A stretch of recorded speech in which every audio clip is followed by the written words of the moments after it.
Lundi 8 juillet 2024, il est 12h30, heure d'Abidjan. Bienvenue sur RTI2. Les titres. Du 18 au 22 juin 2024 dernier, les candidats au baccalauréat 2024 étaient face aux épreuves. 3 semaines après cette évaluation, les candidats seront situés ce jour dès 14h. Et puis dans ce journal, nous parlerons des sachets plastiques, l'un des dangers de l'environnement. Voilà, c'est tout pour les titres. Les résultats du baccalauréat 2024 sont enfin connus. 34,17%, c'est le taux de réussite de cette année contre 32,9% l'année dernière. Un chiffre en hausse de 2,8 points. L'annonce a été faite par Mariam Nimaga Dosso, la directrice des examens et concours. On l'écoute. Les résultats obtenus au plan national à l'examen du baccalauréat session 2024 sont les suivants. Sur 343 162 candidats présents, 117 266 sont déclarés admis, soit un taux de réussite de 34,17%. En ce qui concerne la proclamation des résultats, le ministère de l'Éducation nationale et de l'alphabétisation donne rendez-vous aux 355 347 candidats dans les centres de composition à 14h. C'est une catastrophe silencieuse. La pollution plastique, c'est d'elle qu'il s'agit, peut faire grand mal à l'environnement et à la santé publique. Depuis 2014, en Côte d'Ivoire, la guerre a été déclarée à la pollution plastique, malgré l'interdiction de production, d'importation, de commercialisation, de détention et d'utilisation de sachets plastiques sur l'ensemble du territoire national. L'on constate des montagnes de sachets plastiques qui défigurent les villes et promettent le tourisme et le développement économique du pays. Aziz Guira.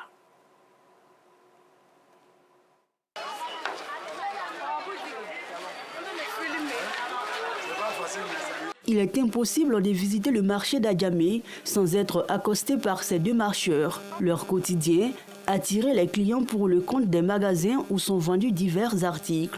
Ici, tous l'appellent américain. Ses copains, lui, exercent cette activité depuis plus de 3 ans. Tous les accessoires, c'est ici, ça se trouve. Les robes traditionnelles, les boubous, les makibas, les jeans, sous-vêtements. On s'entraide avec les magasiniers. Au magasin même où on démarche là-bas, le client peut venir même là, il veut au moins 15 paires. Mais pour le patron là, il n'est que 10 paires. Donc les 5 paires là, si nous-mêmes on s'en prend là, ça nous revient. Lui, c'est ses 10 paires qu'il prend. Il y a des clientes même là, ils n'ont pas payé avec toi. Mais le fait que tu les aides, vous avez parcouru ensemble là même là.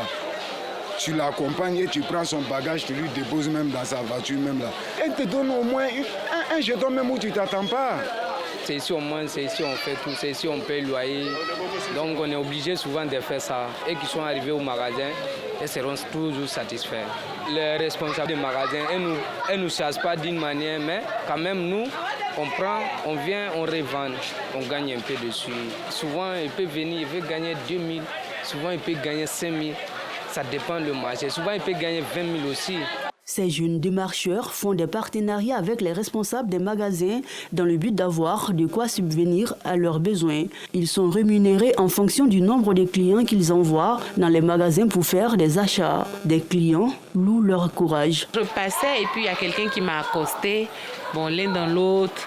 Ils sont tellement, comment je dirais, tenaces que finalement je suis rentrée et puis bon.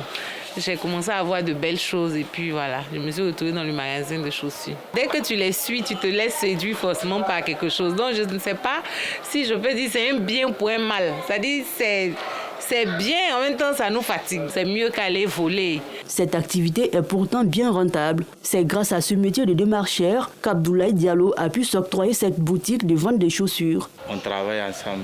Comme nous on est au fond dedans, tu prends une paire de chaussures, tu sors. Tu essayes de manager les femmes qui passent, puis tu rentres avec eux, tu essayes de la vendre. Si tu arrives, le bénéfice qui est dessus, là, on prend et puis on te donne, c'est comme ça. Tout cela, on a commencé ensemble. Aujourd'hui, j'ai eu mon magasin avec l'aide de Dieu et et les frères. Du boulevard Nangui à Brogua au carrefour du marché Gouro, ces jeunes sont présents partout, toujours prêts à proposer leurs services aux visiteurs. Mais convaincre les clients n'est pas chose facile. Ici, on se débrouille un peu, comme le magasin est juste à côté ici. Voilà, nous prenons des clientes, les faire monter au magasin. Le magasin est un peu caché, quoi. Voilà, donc c'est pour cela aussi, on est peu pour prendre des clientes, pour les faire monter au magasin. Nous avons un point à faire le soir avec le patron. Si certains visiteurs apprécient leur aide, d'autres par contre les méprisent. Ils sont les baissés métiers et puis ils se débrouillent, donc on les motive. Et nous aussi, ça nous arrange. On s'énerve parce qu'on n'a rien. Avant qu'on avait l'argent, là, quand ils viennent nous proposer comme ça, on paye, on discute avec eux. Mais maintenant, tu n'as rien. Toi-même, tu as faim, tu veux aller à la maison pour manger, ils viennent te proposer des choses. Ça nous énerve même. On ne peut plus payer. Quand tu es là, ah madame, tu parles des pantalons, elle te voit un voleur parce que vrai souvent que tu as un pantalon en main. Mais est-ce vrai que tu vends les pantalons vraiment? Voilà, c'est ce qui fait le problème. On nous parle mal, mais quand tu cherches l'argent là, il n'y a pas fait de honte dedans. Voilà, le mal, mais ça existe partout. Tu peux te parler mal à cause de ah pardon, je ne veux pas de pantalons, mais nous c'est pas un problème. On veut juste te montrer une article seulement, c'est tout. Les d'autres aussi là, quand ils viennent aussi là, ils sont nerveux par rapport à les courses, les problèmes de maison. Ils ne sont pas venus pour certaines priorités. Mais toi, tu viens leur demander cette priorité. Donc ça garde son cœur déjà, elle commence à s'énerver. Dans la commune d'Adjamé, ils sont plus d'une centaine de jeunes qui vivent du métier de démarcheur. Nous suivons à l'instant ces jeunes démarcheurs qui orientent les visiteurs dans les magasins de vente de divers articles pour effectuer des achats. Ils sont payés par les responsables des magasins en fonction du nombre d'articles vendus. Pendant ces vacances, plusieurs jeunes s'adonnent à ces activités moyennant quelques pièces. C'était un reportage présenté par Assiton Diarra et Zié Traoré. Je le disais également à l'instant, c'est une catastrophe silencieuse. La pollution plastique, c'est d'elle qu'il s'agit, peut faire grand mal à l'environnement et à la santé publique. Depuis 2014, en Côte d'Ivoire, la guerre a été déclarée aux sachets plastiques malgré l'interdiction de production, d'importation, de commercialisation, de détention et d'utilisation des sachets plastiques sur l'ensemble du territoire national. L'on constate malheureusement des montagnes de déchets plastiques qui défigurent les villes et compromettent le tourisme et le développement économique. Aziz Guira, Clément Boko. Des vendeurs d'eau, on en trouve à tous les points de rue dans le district d'Abidjan. Un commerce juteux, mais qui malheureusement n'est pas sans conséquences pour l'environnement et les populations. Après utilisation, ces sachets et bouteilles plastiques contenant de l'eau ou autres produits se retrouvent à errer dans les rues, sur les routes et les boulevards, puis finissent par asphyxier les canaux d'évacuation d'eau pluviale. C'est le cas au quartier Williamsville, dans la commune d'Adjamé. Ici, lorsqu'il pleut, impossible d'aborder les rues du quartier. La voie est totalement envahie par l'eau. En cette saison des pluies, l'inquiétude des usagers va grandissante. Quand il pleut, la situation est très dangereuse. On n'arrive même pas à rouler même. L'eau a envahi la route, quoi. C'est difficile. Très difficile. Souvent, il y a les moteurs qui se gâtent dans l'eau, tout ça là. Donc vraiment, ça nous fatigue, quoi. La canalisation va se boucher, quoi. Tu vois, non? Ça veut que l'eau ne circule pas bien, quoi. Donc ça veut que quand il pleut là, le monde se coûteront. Le constat, il est clair. La plupart des canaux d'évacuation d'eau pluviale du district d'Abidjan se portent mal. Pour se rendre compte de la gravité de la situation créée par les sachets et les bouteilles plastiques, il faut remonter au jeudi 13 juin dernier, où l'eau ruisselante a tout emporté sur son passage. Ce jour-là, plusieurs véhicules ont été pris au piège, dont un mini-car dans lequel une dizaine de personnes parmi les passagers ont perdu la vie. Pour faire face à ces inondations chroniques qui interviennent à chaque saison des pluies, l'État ivoirien s'appuie sur plusieurs dispositifs, parmi lesquels le projet de coordination du bassin de Gourou qui couvre une superficie de 28 km². Ici, l'un des 7 barrages écrêteurs du cru que compte le bassin du Gourou. Ces ouvrages sont construits en vue de faciliter la circulation d'eau pluviale vers le carrefour de l'Indénié qui représente l'aboutissement du bassin.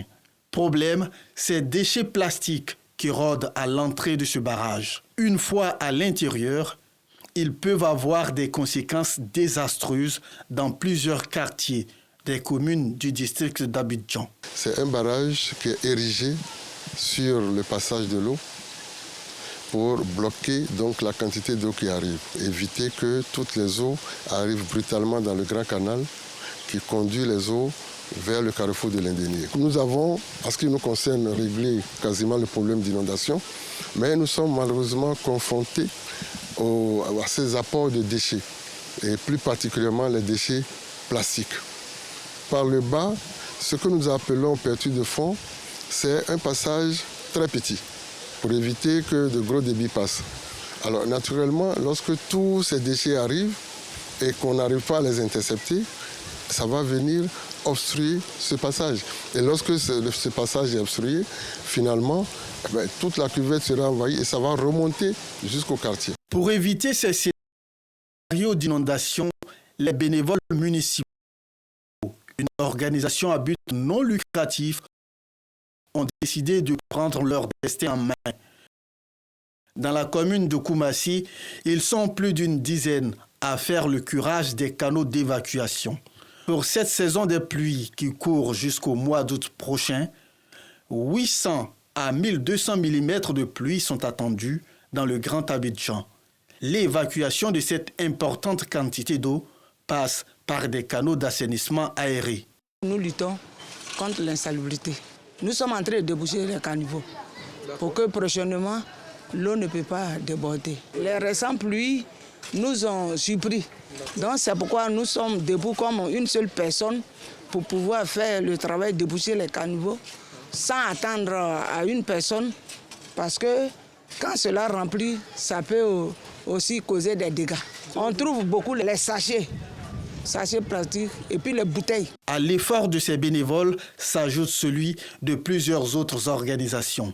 C'est le cas des membres du district 9101 du Rotary Club International. Durant les années à venir, la majorité des activités de cette organisation va converger vers la protection de l'environnement et du cadre de vie. Nous avons un certain nombre de causes qui guident nos actions au quotidien. Et la dernière cause prioritaire que nous avons arrêtée, c'est justement la protection de l'environnement. Le principal axe d'intervention de notre organisation, c'est la sensibilisation. Vous pouvez mener tout type de lutte, mais si les populations concernées ne sont pas suffisamment sensibilisées et informées, ça risque donc des actions vaines. Donc nous mettons un accent très fort sur la sensibilisation à travers les différents médias, à travers des campagnes de proximité. Chaque fois que nous parcourons nos villes dans nos différents pays, le constat triste que nous faisons, c'est la prolifération des déchets plastiques de toute nature. Il importe donc que nous puissions sensibiliser, informer, éduquer et soutenir nos populations dans cet exercice. En moyenne, près de 280 tonnes de déchets plastiques sont déversés chaque jour dans les rues et ruelles de la Côte d'Ivoire, selon l'ONU, l'Organisation des Nations Unies. Pour éviter ce genre de dégâts, il faut réduire au strict minimum ce chiffre ou alors l'éliminer. Pour ce spécialiste de l'environnement, la résolution du problème réside aussi dans la sensibilisation et la mise en application des textes de l'État. Imaginez que chaque citoyen d'Abidjan jette un sachet par jour, mais la ville va devenir invivable. Donc il faut éduquer la population. Mais comme ça, c'est un travail très colossal. Donc cette éducation va prendre beaucoup de temps. À défaut de pouvoir réussir cette éducation-là, il serait mieux d'appliquer l'interdiction qui est déjà en vigueur, mais qui n'est pas beaucoup respectée. Nous avons des sachets biodégradables, nous avons des sacs.